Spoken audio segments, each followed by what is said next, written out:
Olá, pessoal. Agora é 23 horas e 6 minutos do dia 12 de 4 de 2020. Sim, de novo com esta camisa? Sim, de novo com esta camisa, porque é a terceira gravação em sequência do dia para a série Regras do Bolsolavismo. Agora é a parte 8, Xadrez 4D. É uma sequência dos dois itens anteriores, né? Na verdade, é uma sequência especificamente do item anterior, Gaslighting. Agora, existem muitos elementos de gaslighting no xadrez 4D, mas ele também tem um pouco a mais aí, né? Todos os episódios até agora estão disponíveis, você pode encontrar na descrição aqui, tá? Aqui abaixo. Os dois primeiros estão no formato podcast e no final eles serão gravados no formato vídeo também. E a parte 3 fala sobre túnel de realidade, teoria da conspiração, leitura mental, lógica inquebrável, né, e pensamento mágico. A parte 4 fala do anti-intelectualismo, a parte 5 fala da linguagem carregada. Desculpem, a parte 5 fala da linguagem carregada, sim. Eu estava confundindo com realidade paralela, que é a parte 2, tá? Então, a parte 5 fala da linguagem carregada. A parte 6 fala da chantagem emocional. E a parte 7 falou, então, do gaslighting. Tá? Que alguns autores juntam chantagem emocional com gaslighting, mas outros separam e eu mantive separado. Tá? O xadrez 4D, que é então essa parte 8, é um elemento extremamente fundamental para qualquer grupo sectário.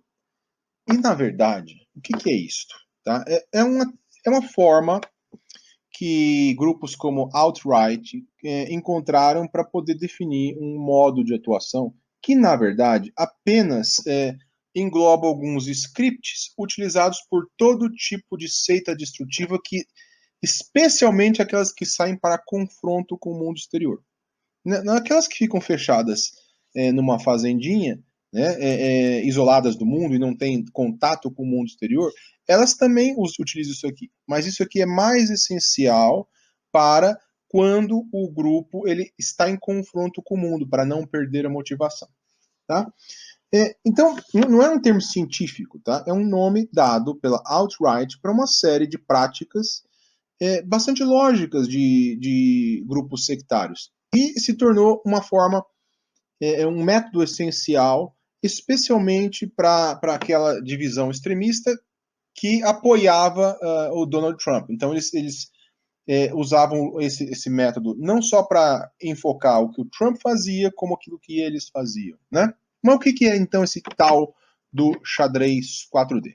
Pense assim, o que é que tem um grupo sectário?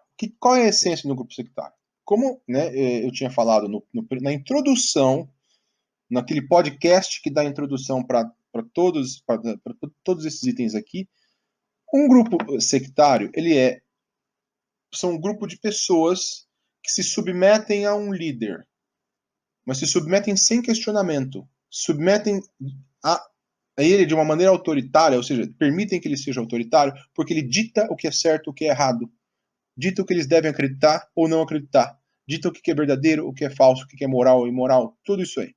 Tá? Só que enquanto eles se submetem, eles possuem 4 aspectos fundamentais. O primeiro é o falso elitismo. Eles se sentem parte de uma elite, mas não são. Segundo, eles são dependentes do grupo. Terceiro, eles são extremistas em termos de aceitar qualquer visão do mundo exterior. E quarto, eles nutrem comportamento antissocial. Quanto mais comportamento antissocial, mais eles dependem do grupo, mais vão ficando extremistas e por isso eles vão mantendo esse falso elitismo. Certo? Então, essas regras aqui são para poder explorar e ampliar isso nos devotos, tá? Para que eles não percam a motivação. O xadrez 4D é essencial, então, para isso. Tá? É uma forma de englobar uma série de itens e fica muito simples de se explicar. E aí a gente pode até observar assim, se o comportamento está sendo um xadrez 4D ou não. Né? Então, imagina assim que é preciso manter, então, nesse grupo que está numa ação política, algumas noções ilusórias e que eles também vão usar para afetar as pessoas, tá? Quais são elas? Primeiro, a ilusão de invulnerabilidade. Esse é o primeiro item.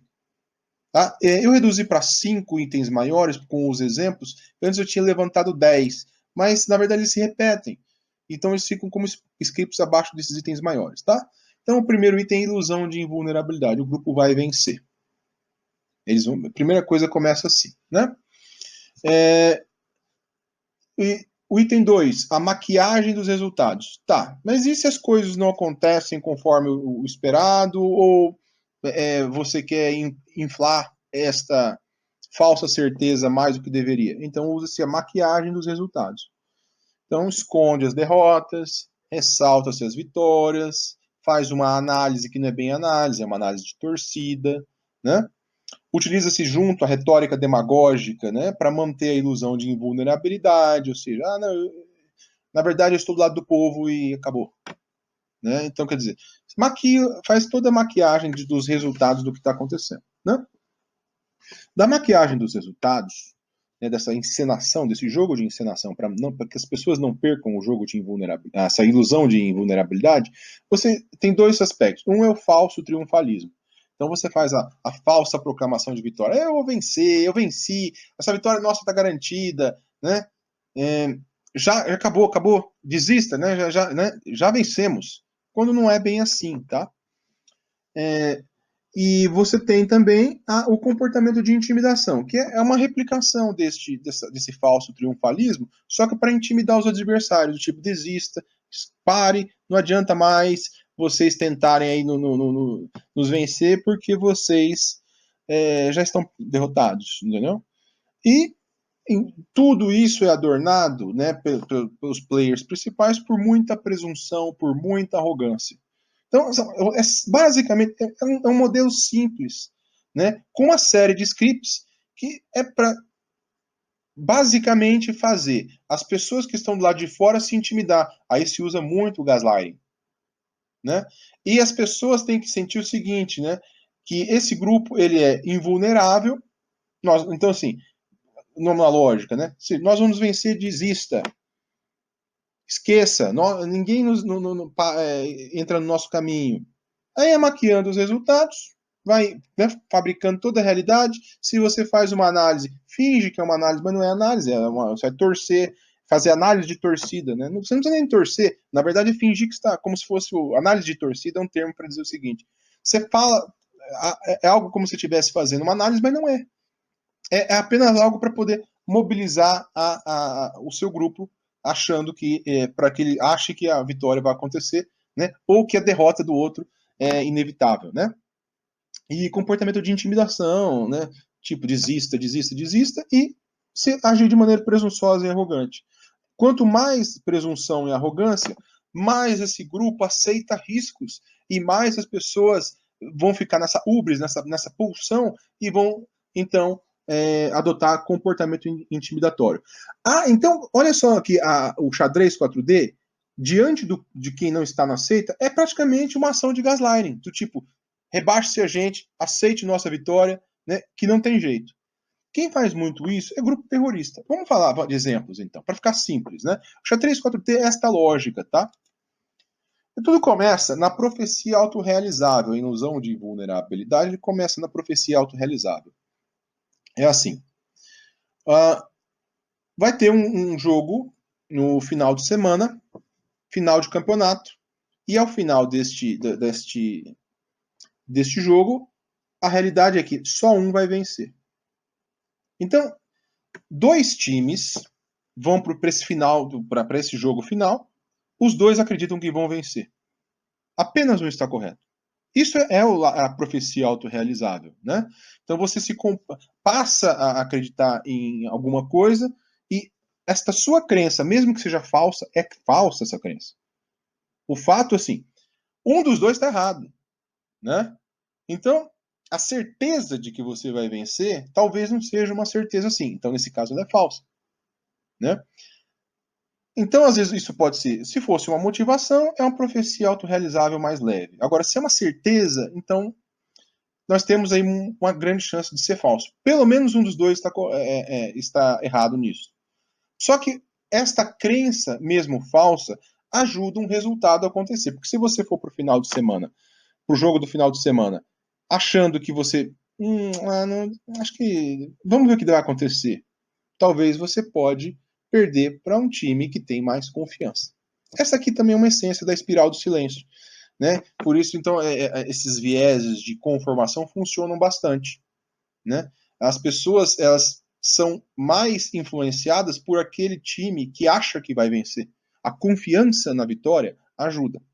Só que quando isso aí é feito de uma maneira abusiva, ilusória, para enganar as pessoas sempre, do tipo, o final do mundo vai acontecer. A outright vai dominar o território. Isso tudo que a gente está fazendo é garantia de que a gente vai vencer. Aí já é abuso. Né? É um abuso tanto das pessoas que estão abaixo, que isso ilude essas pessoas, mas também tem um poder grande de intimidação de quem está fora. Então, a ilusão de invulnerabilidade explora essa profecia autorrealizável de uma maneira abusiva. Né? Quem é especialista nesse tipo de coisa, né, na ilusão de invulnerabilidade, são os grupos terroristas. Esses são. Senão, o pessoal, como é que vai manter a motivação, né? Então, eles prometem, né? O ISIS, o Talibã, nós vamos ter o califado aqui. Não, não vai ter o califado. Eles são grupos terroristas, eles não são grupos para tomar conta de uma região. Primeiro que são extremistas demais. Não dá para. Eles não conseguem. Eles entram, colapsam uma região, né? O líder está bem, e depois eles vão até onde dá. Né? Então, eles usam muito na ilusão de invulnerabilidade esse tipo de script. Né? E eles são combinados. Então, por exemplo, a Al-Qaeda dizia assim, né? Quando o Bin Laden morreu, né? Eles não conseguem perceber que a jihad pela causa do Todo-Poderoso não depende da vida de um líder. Não, mas depois que o Bin Laden morreu, a Al-Qaeda sim teve uma queda considerável, tá? E eu tinha um testemunho que eu encontrei aqui, né, nesses materiais sobre a Al-Qaeda, né, que e um dos instrutores da Al-Qaeda dizia o seguinte, né, que o aluno da Al-Qaeda ele deve estar ansioso para enfurecer os inimigos de Deus e deve acreditar que a vitória de Deus é certa, como prometido. Tá vendo? A ilusão de invulnerabilidade. Então, no caso anterior que a gente tinha visto aqui, não, primeiro o Bin Laden tinha morrido, o que eles fizeram? Eles fizeram, então, a maquiagem do resultado com uma análise falsa. É a tal análise de torcida, né? Não, deixa eu fazer uma análise aqui da situação. Isso aqui não é uma derrota, não. Isso aqui, na verdade, vai nos deixar mais fortes. Tá vendo? Então, né? Um dos usuários principais aqui, né, disso aqui, né, que eu tinha comentado, Outright e ajudando a campanha do Trump, né?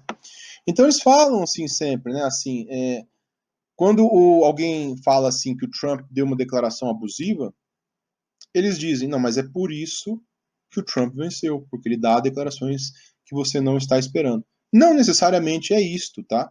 Claro que às vezes isso aí pode gerar um grau de imprevisibilidade. E o grau de imprevisibilidade ajuda, sim, alguém. Tá? Mas não é necessariamente isto. É que todos os eventos no xadrez 4D são convertidos para dizer que o seu adversário vai perder e você vai ganhar. Né? Então, por exemplo, quando o Trump ele fazia algo que fosse repreensível, eles vão dizer: ah, mas o cidadão comum não se importa com isso. Aí, tá vendo? Isso aí Ele está querendo dizer o seguinte: não adianta você fazer uma crítica ao meu líder por causa da retórica demagógica que ele está utilizando, mas dentro, né, da ilusão de unanimidade, por causa da ilusão de invulnerabilidade. Está querendo dizer o seguinte: mas não adianta. Não dá nada. O cidadão não se importa com isso. Quando você vê pessoas da campanha, dessa militância aí bolsolavista, eles dizem o seguinte: as pessoas não ligam para essa baixaria toda. O que importa é a economia. Aí está nesse desespero todo aí agora durante a pandemia, porque vai ter uma diminuição da economia e o xadrez 4D se está prejudicando. Então o xadrez 4D é uma forma de se manter esta ilusão de que o grupo vai sempre vencer e os adversários vão perder. né? Então, essa é como faz aqui a Al-Qaeda, como fazia o Reverendo Moon, né? O Reverendo Moon dizia assim para os discípulos, né? Primeiro, ele dizia que os políticos iriam se adequar aos objetivos do grupo, né? E então, o grupo não tinha que se adequar aos políticos. Ele tinha uma visão extremamente autoritária de política e estava influenciando o Partido Republicano, né?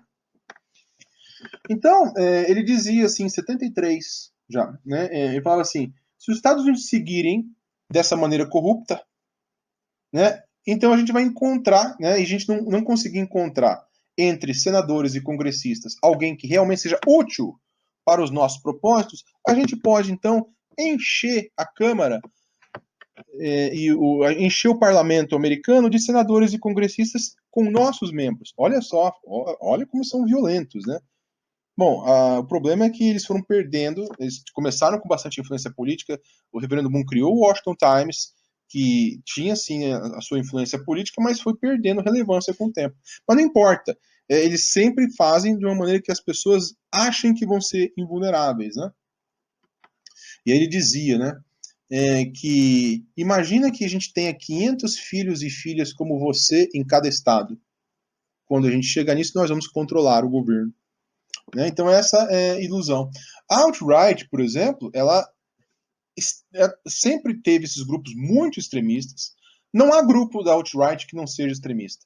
Mas eles diziam, né, que primeiro, quando o Trump venceu, agora é a hora da gente dominar o território. Bom, não dominaram o território, porque eles foram fazer, por dicas do Richard Spencer, manifestação com aquele símbolo, né, a saudação nazista, né, eles foram fazer, e falaram, hail, hail, Trump, né, isso pegou muito mal. E o Trump falou, eu renego esse grupo, eu não quero energizar esse grupo.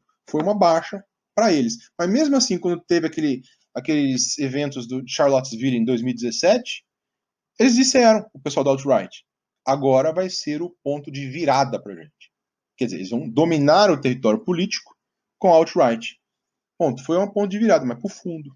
Observe que eles vão pegando, então, mantendo uma ilusão de que eles vão vencer, sim, e não importa o que os eventos aconteçam. Isso ajuda principalmente os mais extremistas, porque as pessoas vão ficando inseguras. Será que eu posso ir lá e quebrar? Eu posso ir lá e dizer assim, eu sou fascista mesmo, que nem o Steve Bannon sugeriu? Eles falam, pode, porque nossa vitória é garantida. Tá vendo essa ideia da ilusão de invulnerabilidade, né? E aí nós temos aqui, né, ó, quer ver só? Olha só uma das afirmações que eles diziam na época, né, ó. Se vocês lutam pela liberdade, eles nunca lutaram pela liberdade, mas sim, se vocês lutam pela liberdade, eles te chamam de xenófobo. Se lutam pelos seus pais, eles te chamam de racistas. Mas os tempos dessas palavras asquerosas terminaram. Então você pode agir de maneira antissocial, né? Na época do Charlottesville, eles falavam, né? O Andrew Anglin, do Daily Stormer, ele falava, alt-right ampliou, agora não tem como voltar atrás. Não tem, não. Já era, acabou, né? Desistam, né? Olha lá o falso triunfalismo, né? Com comportamento intimidatório, né? Bom, deu naquilo, né? Teve teve uma publicação que fez uma matéria com o Olavo, colocando ele como bobo da corte. Eu esqueci de anotar aqui o nome da publicação, não sei se foi Isto É ou é Exame, mas foi uma das duas. E colocou a capa do Olavo como bobo da corte. Aí um dos alunos do Olavo, ele escreveu o seguinte, né? Que, na verdade, isso aí é um elogio. Por quê? Né? Porque, na verdade, as pessoas fazem isso de inveja do Olavo. Isso é o que esse aluno falava, tá? Porque ele tem a lucidez e avaliação da realidade das coisas que o outro não consegue perceber. Olha lá, tá vendo? Então ele não pode nem... Ele é invulnerável. Você não consegue sequer entender a mente dele, né? Olha só, né? E por isso o Olavo era a consciência da nação, né? E essa pessoa dizia, então o Olavo sozinho mudou todo o Game of Thrones, né?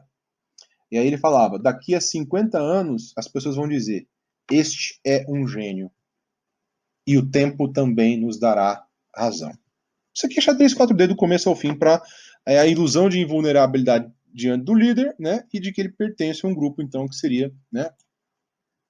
invulnerável. Aliás, é por isso que eu digo que o discurso paternalista tem que ser jogado fora. Você não está dando conselho para esses caras, você está desmascarando. Agora, por exemplo, a Janaína Pascoal, em 2020, ela tem esse costume paternalista, né? Ah, não, vocês não deviam fazer isso, vocês não deviam agir assim. Não funciona. Isso só ajuda esse pessoal, porque eles entendem isso como uma lógica inquebrável, né? Porque eles são treinados pelo líder. Assim, ó, vocês são tão sábios que as pessoas do lado de fora não vão entender vocês. Então, se alguém dá um conselho para eles, o que eles vão falar? Você não nos entendeu. E eles ficam mais energizados. Por isso, desmascarar é melhor, né? Mas olha só, em 2020, a Janaína Pascoal, ela falava o seguinte: eu pergunto, a quem essas brigas de jardim da infância servem? Com certeza não é a direita, tá? Bom, primeira coisa, é, a quem serve esse caos, essa bagunça que foi gerada pelos bolsolavistas na direita? Serve a um grupo sectário que depende, né, desse tipo de intimidação, porque é um grupo de abuso. Então serve para eles sim. Não era para eles não precisavam de conselhos, né? Então, um bolsolavista, acho que é o tal do Pontes, é o advogado Pontes, né, o advogado bolsonarista, né? Ele falou o seguinte: volte para a advocacia e para a docência. Este jogo não é para você. Tá aí, tá vendo? Falsos conselhos, tá vendo? Ó, comportamento intimidatório. Você foi um acidente de percurso na história do Brasil. Aí ele faz a racionalização, né? E diz o seguinte, né? Ele ataca a produção legislativa da deputada, né? E diz que ela é uma vergonha e fala o seguinte, né? Faça esse favor à política, vá bater boca na USP. Então, basicamente, ele está querendo o quê? Intimidar a Janaína para que ela desista, né? Então é sempre assim. Quem era especialista nisso aí era a turma do Rajneesh. Se vocês assistirem o seriado Wild Country, vocês vão ver como a Sheila, mas a Sheila era a principal, ela tinha essa postura intimidatória, presunçosa, arrogante, né, dizendo nós somos invulneráveis, nós vamos vencer, esqueça, gente. Vocês acham que a gente vai perder? Vocês vão estar todo mundo reconhecendo a superioridade nossa, a superioridade do Rajneesh que você não é nem capaz de entender. É sempre essa conversa, né? Enfim, nós temos mais aqui, ó, né? Aqui, olha o que a Sheila falou em 1984.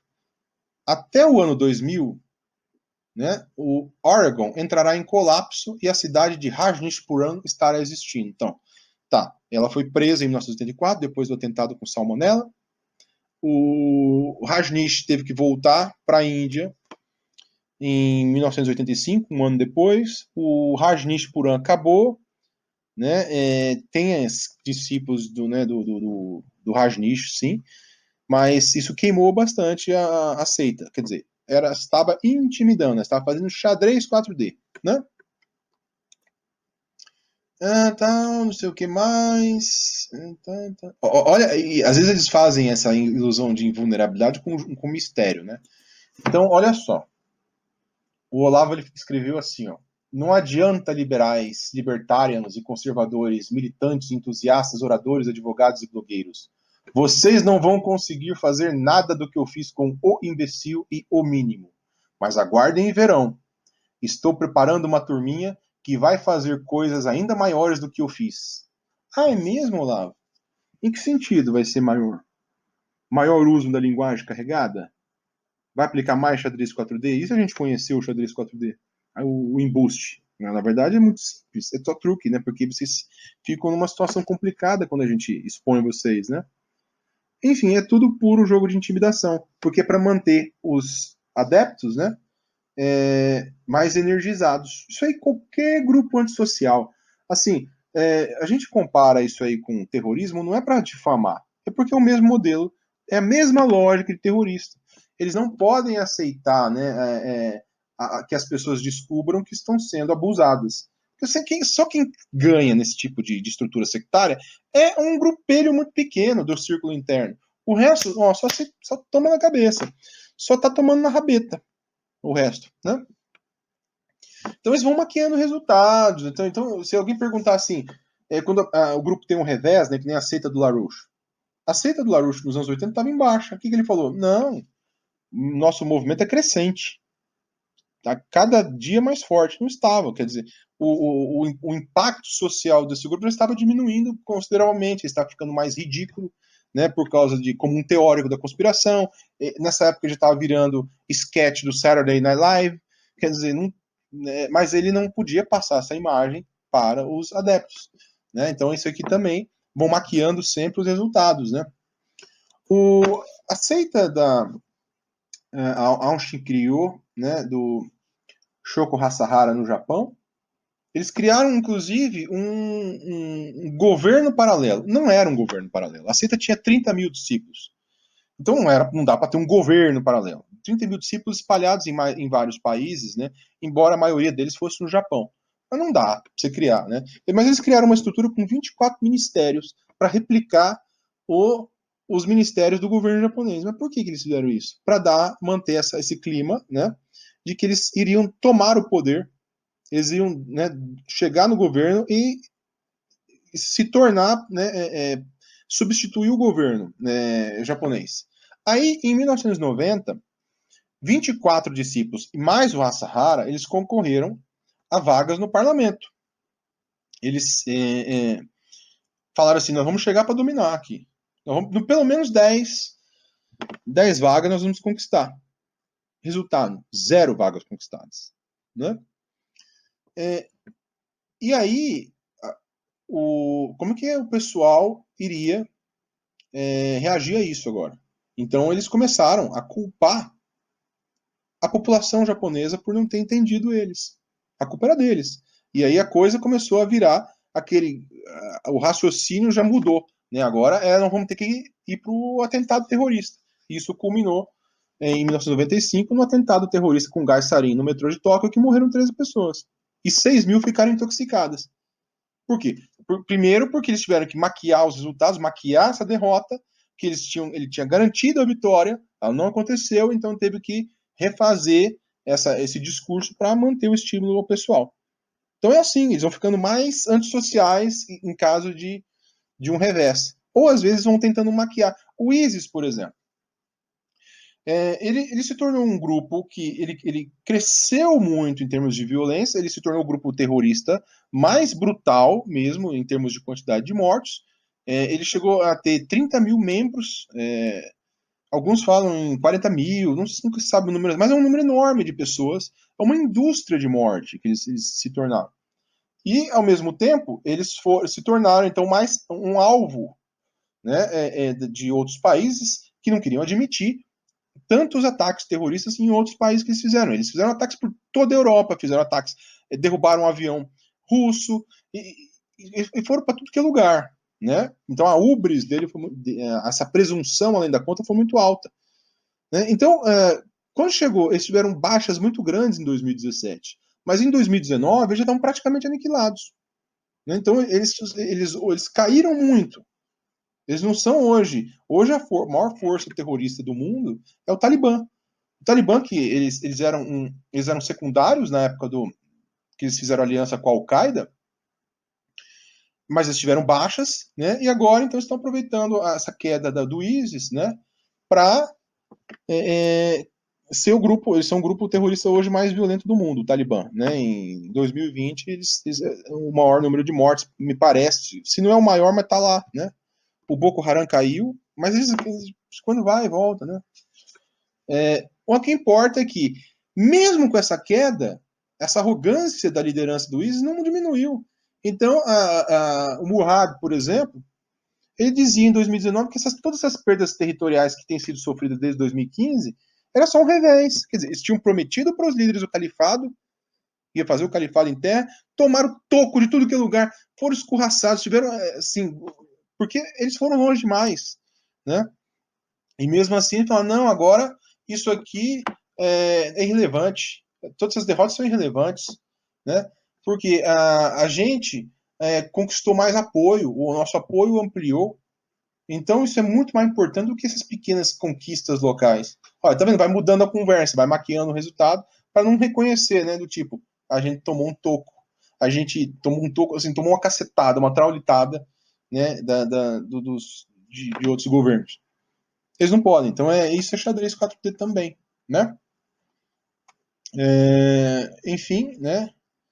O Olavo, ele falava assim, né? Quanto mais os meus odiadores se juntam, mais provam como são fracos, né? Mas se é assim, Olavo, por que você está avisando, né? Por que serve? Deixa eles, né? Eles sempre têm essa contradição, né? Quando eles estão jogando xadrez 4D, né? Eles falam assim, ó, eu tô te avisando aqui que você está no caminho errado e desse jeito eu vou vencer, como sempre. Ah, mas se é assim, por que você está me avisando então? Ué, então não me avisa, ué. E aí eles sempre são contraditórios porque, na verdade, é ilógico isso aí. É assim, o pessoal vai descobrindo, né? Primeiro assim, tem aquela camada dos formadores de opinião que faz o xadrez 4D porque eles sabem que isso aí é o que ajuda esse grupo a continuar enganando os que estão aí embaixo. Beleza. Só que esses aqui que estão aqui embaixo, eles também sentem que essas mensagens é o que gera a aceitação do grupo. Então eles falam, nós vamos vencer mesmo. Por que você vai vencer? Por que você está tão certo de que vai vencer? Por que você está agindo de uma maneira tão presunçosa assim? Aí ele não sabe, né? E aí ele vai continuar arrogante do mesmo jeito para manter esse clima, para ele não perceber, então, a ilusão. E aí ele vai intimidando os outros. Por isso que é preciso desmascarar também, né? Enfim, né, vamos aqui em relação a falso triunfalismo, nós temos exemplos aqui do Talibã, né? O Talibã, a análise deles é muito simples, né? É assim, o Ocidente sempre está à beira da derrota, né? Sempre vai sucumbir e eles vão falar assim, ó, não tem jeito não para vocês não, vocês já eram. É sempre a mesma conversa, né? Tem um jogo que usam, assim, o Trump eles usavam muito e usam para o Bolsonaro, né, que é a falsa jogada de mestre. Então o Bolsonaro ele faz um negócio, né? O pessoal fica assim assustado às vezes, vê assim, puxa, isso aqui foi uma cagada, né? Então eles começam a falar assim, mas é uma jogada de mestre. Por exemplo, quando ele falou do Golden Shower, quando ele botou aquele vídeo de um vídeo com uma cena de sexo, né? Uma cena no perfil dele de Facebook, né? Ou do Twitter, não, do Twitter, desculpa, não foi do Facebook. Aí o pessoal ficou assustado. Então eles falam assim, vixe, danou, né? Que a gente vai. Como é que a gente explica isso aí, né? Aí em 6 horas depois, surge um desses ativadores de narrativa, entre esses 70 a 100 formadores de opinião, e fala assim: essa é a jogada de mestre do Bolsonaro. A jogada de mestre, porque, independente da polêmica, ele está alertando as pessoas sobre a degeneração do carnaval. Então, quer dizer, não tem análise, é teatro, entendeu? O Coppola e Constantino, né? A turma que eles não fazem esse jogo do bolsolavismo, mas ficam nessa babação de ovo querendo pegar esse lado, esse público extremista. Então, eles fazem muito disso. O Coppola, nossa, quando ele falava assim, não adianta o Congresso ficar ignorar, não fazer o que o Bolsonaro quer. O que o Bolsonaro quer é a voz do povo. E ao agir assim, você está dando um tiro no próprio pé. Tem nada a ver isso. Isso é script, entendeu? Não é análise. Às vezes pode ser fato, mas a maioria das vezes é pura encenação. Então, a análise de torcida ela embute o falso triunfalismo como intimidação para os outros. É assim que eles vão fazendo. O Constantino, agora ele virou jogador de xadrez 4D. Então, quando as pessoas criticam, mostram o absurdo que ele está falando, ou alguma coisa, ele começa. Agora ele resolveu querer puxar treta com Vera Magalhães. A Vera Magalhães não está dando bola para ele e está fazendo muito bem. Esse pessoal começa a se degradar, né, o comportamento antissocial. Essa turma que ou é da turma bolsolavista ou dessa turma guedista, eles começam aí, porque eles têm que bajular em parte os bolsolavistas, né? Então eles começam a ter esse comportamento antissocial para depender do grupo, é exigido deles isso aí, né? Então ele começa com baixaria, baixaria, baixaria, e aí ele fala assim, essa bolha aí dos jornalistas, desses radicais de centro ainda não entenderam o que é realmente o Bolsonaro. E eles vão fazendo esses scripts. O xadrez 4D é simples desse jeito. Ele intimida quem não conhece essas jogadas. Mas é sempre isso, né? Quando está fazendo uma análise, finge que é análise, né? Então ele fala assim, esse pessoal aí, tanto esse pessoal que são os radicais de centro, observe a linguagem carregada, né? Quanto esse pessoal bolsolavista, eles talvez estão exagerando, né? Aí ele tenta fazer uma posição mais moderada. Mas no final das contas eles não percebem aí a voz da razão e fica fazendo teatrinho. O xadrez 4 dele é um teatro, na verdade, né? E então é dizer que não, o nosso mestre, não adianta você entrar no caminho do nosso mestre que não tem jeito não, né? Quem é uma seita que fazia isso, a seita Filhos de Deus, do David Berg, né, nos anos 70, eles faziam uma vigília pública em Washington, né, e eles colocavam uns gargalos aqui de madeira, né, em volta do pescoço e diziam: estamos em luto, porque a nação estava em queda, porque eles estavam sendo rejeitados. É pura encenação, gente. Não? É do mesmo jeito que é papo furado de Constantino, de Coppola, né, e dos bolsolavistas em geral, né? Enfim, é sempre esses joguinhos aí mesmo, tá? Especificamente em comportamento intimidatório, quem fazia muito era. Todos esses grupos fazem, tá? Mas uns experts nisso aí era a turma do Boko Haram, né? Em 2014, por exemplo, o Abubakar Shekau, que era o substituto do Yusuf, né? Que o Yusuf ele morreu em 2008, 2009, e aí que o pau torou de uma vez, né? Então ele fazia uma mensagem assim que ele gravou para o Sultão de Cano, né? Então ele falava assim: Sultão de Cano, você está atrasado. Você disse que nossa fama é frágil, mas o problema é que muitos de seus antecessores disseram a mesma coisa, muito antes de você. Sim, claro, você fala sobre fragilidade. Isso porque você é o sultão dos bancos. Você está sujeito ao povo. Claro, você fala sobre fragilidade. Só que nós queremos lutar. Nós queremos ser feridos. Queremos que nosso sangue flua. Desejamos a morte para que possamos descansar nos cemitérios do paraíso. Quanto a você, sua única preocupação é a democracia. Bem, você está atrasado, você está para trás. Era esse tipo de mensagem. Nessa época, eles estavam ficando extremamente violentos. Logo no começo de 2015, eles fizeram o ataque à aldeia de Baga. Aí o exército foi para cima deles e arregaçou. Quer dizer, o Boko Haram teve uma derrota estrondosa em 2015 e foi quase aniquilado. Agora voltou, né? Os atentados voltaram a crescer em 2018, mas nunca naquela intensidade que estava nessa fase. Mas é o que? A intimidação. Tô sempre intimidando. Você vai ficar. Eu vou para cima de você, eu vou vencer, você vai ficar acabado, desista, saia do nosso caminho, né? O David Koresh, né, quando o FBI tinha iniciado o cerco ao Monte Carmelo, ele realmente não ia sair. Só que as ameaças que ele fazia eram totalmente absurdas. Ele dizia, por exemplo, que tinha poder de fogo para acabar, né, com fazer os blindados voarem 15 metros de altura. Não tinha isso, não. Depois se viu que não tinha alto poder de fogo, mas não para isso. Mas é sempre, né, a intimidação. Né? Enfim, o LaRouche, ele, por causa da manifestação do comportamento antissocial, né, ele usa essas mensagens, usava, né, porque ele morreu em 2019, usava essas mensagens agressivas, né, e em relação ao Obama, ele fazia jogo de mensagem direta, né, então ele falava assim, ó, em setembro de 2009, né, Obama, recua aí quanto esse Obamacare, ou você pode ser enforcado, fique de olho, né, e ele falava, você perdeu, presidente, você perdeu, né, você é tolo, e você precisa ouvir pessoas que são mais espertas do que você. Enfrenta a realidade. Você é um fracasso. Você é um fracasso em todos os aspectos, né? E eu estou tentando te ajudar você, viu, senhor fracasso, né? Enfim, o Obamacare foi aprovado e isso aqui ficou no ar. Mas esse é o tipo, então, da postura intimidatória. Isso é xadrez 4D também, tá?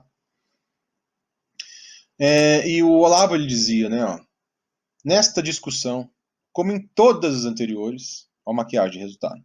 Até os que mais me xingam vão acabar descobrindo, tarde demais, que eu disse a verdade. Né? E ele sempre falou, aqueles que ficam contra o presidente vão sucumbir. Né? De novo, sempre comportamento de intimidação. É a lógica deles, né? E sempre tem esta postura presunçosa, arrogante, né? E o Richard Spencer, da Alt-Right, ele falava assim, ó, até que as regalias voltem, né, os jovens brancos vão continuar se afastando da sociedade, lançados à deriva pelas gerações anteriores, que simplesmente não dão a mínima. Os sortudos vão lavar nossas costas. Os azarados, bem, ó, esse é o violento, né?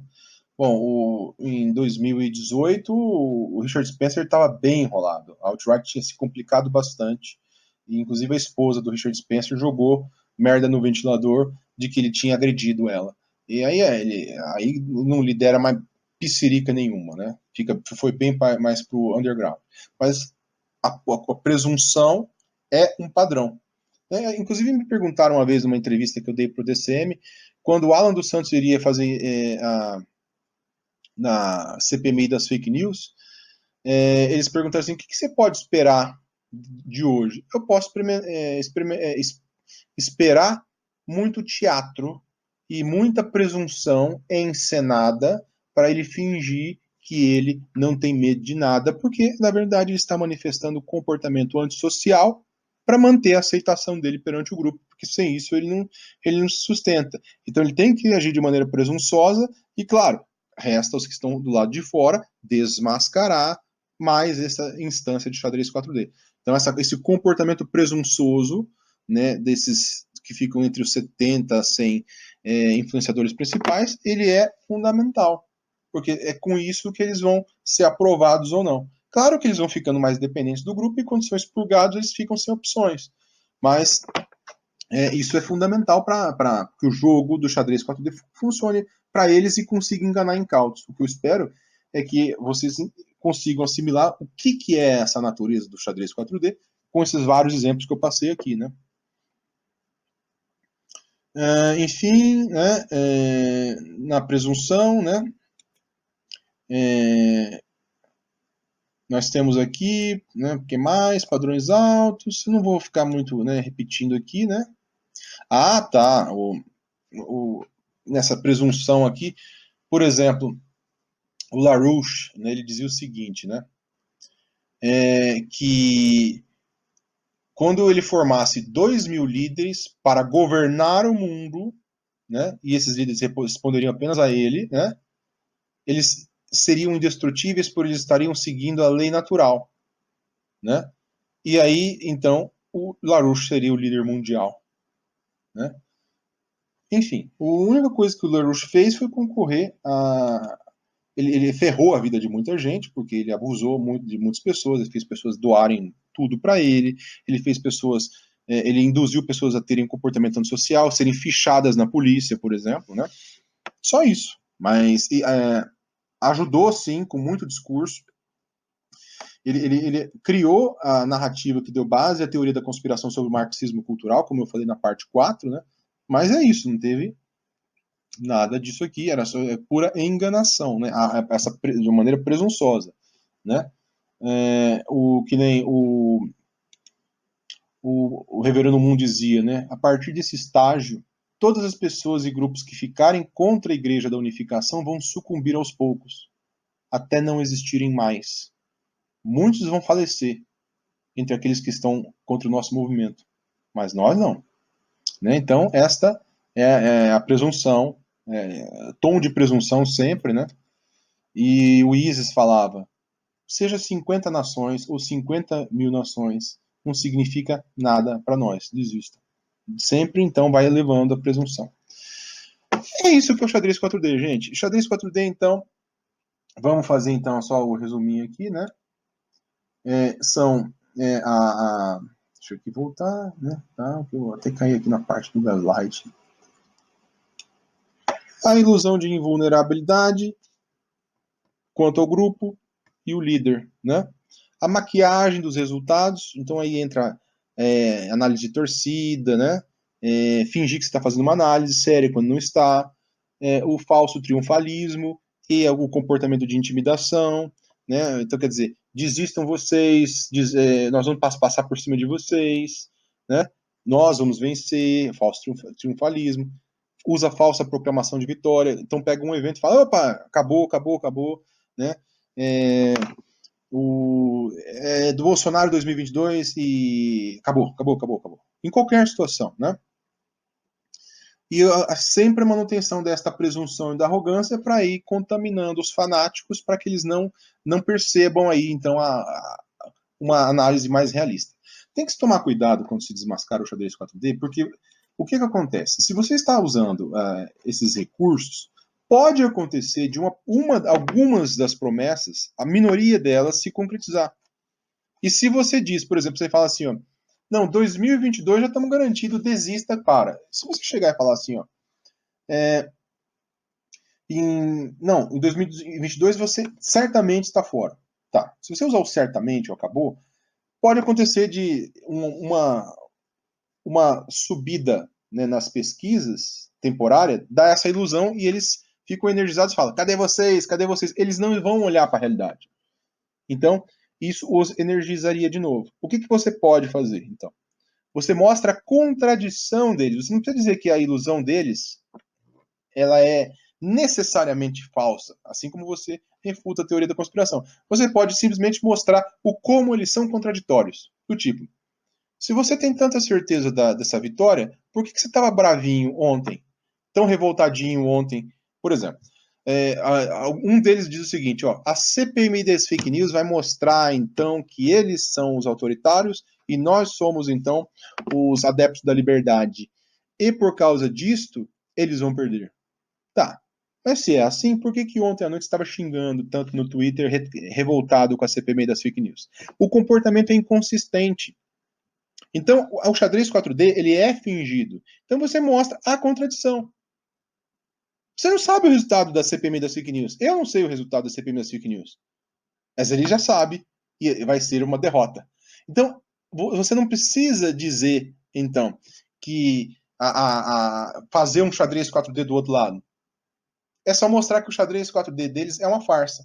O xadrez 4D, por exemplo, por que é que o presidente não fez um plano em relação à Covid?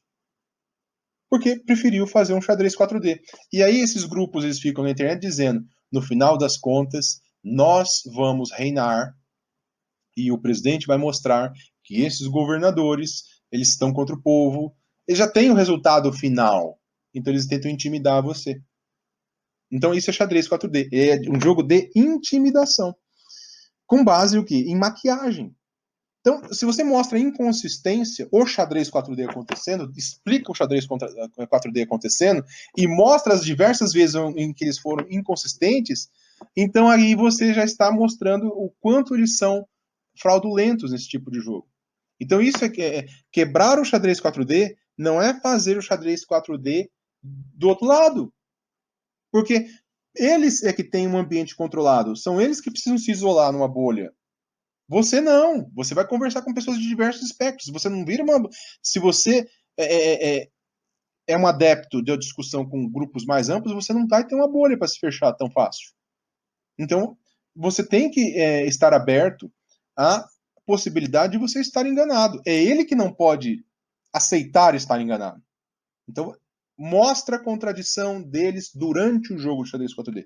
Isso é bem melhor do que ficar tentando fazer o xadrez 4D do outro lado. Mas mostrar. Então, assim, expor ao ridículo eles quando estão jogando o xadrez 4D, isso é muito importante. Né? Do tipo, não venha com o xadrez 4D aqui. Esses são os padrões aqui. Então, o que a gente tem de padrão? Você tem essa ilusão de invulnerabilidade, você tem a maquiagem de resultados, que inclui um falso laudo, né? Uma análise fingida, uma tentativa de racionalização, análise de torcida. Né? Não vem com esse papo assim, ó, vem aqui, rebaixa esse aqui ao meu líder porque ele deu um baile tático em você. Às vezes não é isso. Então, exponha enquanto eles estão fazendo esse jogo, né? Ó, mostre os scripts, explique para o público. Se eles vierem de uma maneira insistente com ataque em bando, bloqueia todo mundo e explica o jogo para as pessoas, né? O falso triunfalismo e o comportamento intimidatório, mostre inconsistência, não deixe ele intimidar. Começou com intimidação, bloqueia. Não aceita intimidação. E se a intimidação for disfarçada, né, em análise de torcida, do tipo, não desista, eu estou dando um conselho, né? Não, passa, né? Bloqueia e desmascara o jogo, né? E esse negócio de presunção, meu amigo, vá para casa dos infernos, vai ser presunçoso. Por isso que quando o Alan dos Santos foi na CPMI das fake news, começou aquela pose, já deviam ter falado assim, pode parar aqui, né? Pode parar de truque aqui. Por exemplo, eles começam a falar assim, você não entendeu o que eu estou dizendo aqui, não? Isso é analfabetismo funcional? Não, opa, para de palhaçada. Aqui a gente não está para aceitar esses joguinhos aqui de xadrez 4D, esses joguinhos aqui de presunção, de arrogância, de teatro. Porte-se de uma maneira decente. Sabe? Mete o dedo na cara também. Não aceite aceitar o comportamento presunçoso, arrogante, de uma maneira desonesta, em que você embute esses truques aí de gaslight para fazer você se sentir impotente perante eles de uma maneira desonesta, não pode ser aceito.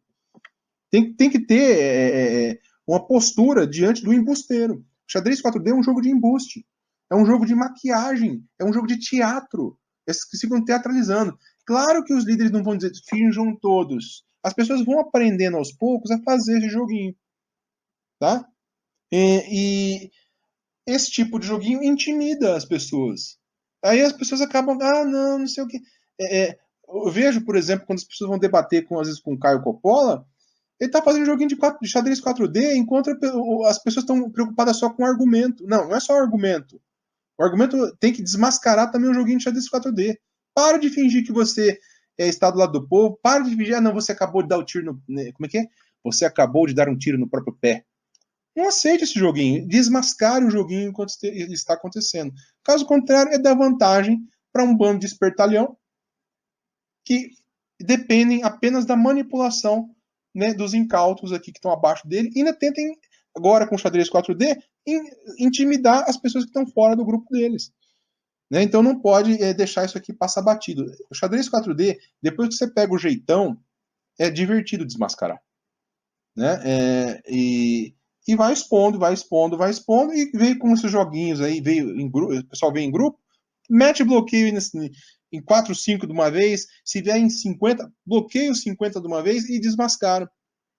Né? É importante, então, expor o xadrez 4D. Se a gente pode dizer que uma coisa é o xadrez 8D, é você, então, mostrar para as pessoas, né, que essas pessoas estão fazendo o xadrez 4D. Porque o vício no xadrez 4D leva ao desapego ao resultado.